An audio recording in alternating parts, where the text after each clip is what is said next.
রিস্কাওয়ালারা আছেন তাদের উপরে হাত তোলা হচ্ছে।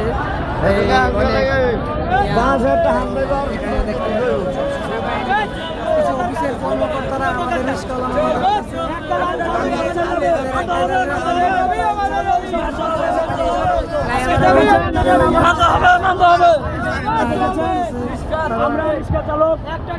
আমরা এই রিক্সা চালিয়ে আমাদের পরিবারকে চালাই। আমাদের ফ্যামিলিতে বাবা আছে, মা আছে। আজকে আমাদের প্রতি কিভাবে নির্মমভাবে অত্যাচার করা হয়েছে। আমরা কোনো ভাঙচুরে যাইনি। আপনারা দেখেছেন এখানে আমাদের উপরে আমরা অনেকে কিস্তি নিয়েছি। কিস্তির মাধ্যমে আমরা আমাদের পরিবার বহন করছি। একটা রিক্সা চালিয়েছি, ব্যাংক লোন নিয়েছি। ব্যাংক লোনের মাধ্যমে আমরা এখানে ম্যাক্সিমাম অটো রিক্সা চালকরা আমাদের এই যে জীবন চলার যে অর্থ সে আমরা এই অটো থেকে পাই। আমাদের উপরে এই যে দেখেন আমার এই ভাইটিকে হয়েছে, আমার এই ভাই সেনাবাহিনী আমরা কিন্তু কোনো ভাঙচুরে যাইনি, আমরা কোনো কিছুতে যাইনি। আমাদের যে যৌক্তিক দাবি, আমাদের এই দাবি মানতে হবে।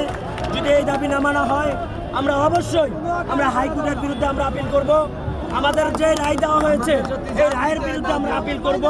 আমাদের এই রায় যেন তাৎক্ষণিকভাবে তারা বিবেচনায় রাখে এবং আমাদের একটি যৌক্তিক সুন্দর সমাধান দেয়। সেটা আমাদের এই সরকারের প্রধান উপদেষ্টা মহোদয়ের কাছে আমাদের দাবি থাকবে।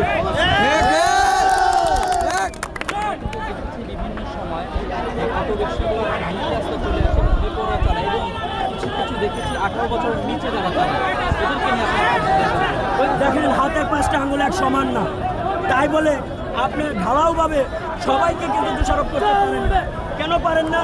হয়তো বা দেখা যায় 2-1 জন হাতে গোনা 2-1 জন বেপরোয়া গাড়ি চালায় এবং তাদেরকে সতর্ক করার জন্য আমাদের যেই অটো শ্রমিক, অটো সোসাইটি এবং অটো মালিক যে সমিতি আছে থেকে তাদের বিরুদ্ধে কোনো অ্যাকশন নেবেন? হ্যাঁ, আমরা ম্যাক্সিমাম সময় তাদের বিরুদ্ধে অ্যাকশন নিয়েছি এবং তাদেরকে আমাদের যে অটো মালিক সমিতি আছে তারা অনেক সময় প্রত্যেকটি গ্যারাজ থেকে তাদেরকে অটো লাগানোর জন্য আমরা নিষেধ করেছি। আমরা এটার বিরুদ্ধে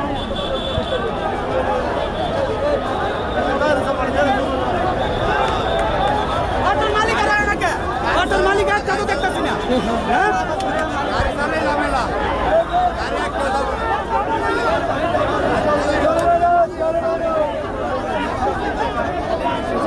তো দেখতে পাচ্ছেন এখানে অনেক সেনাবাহিনী আছে।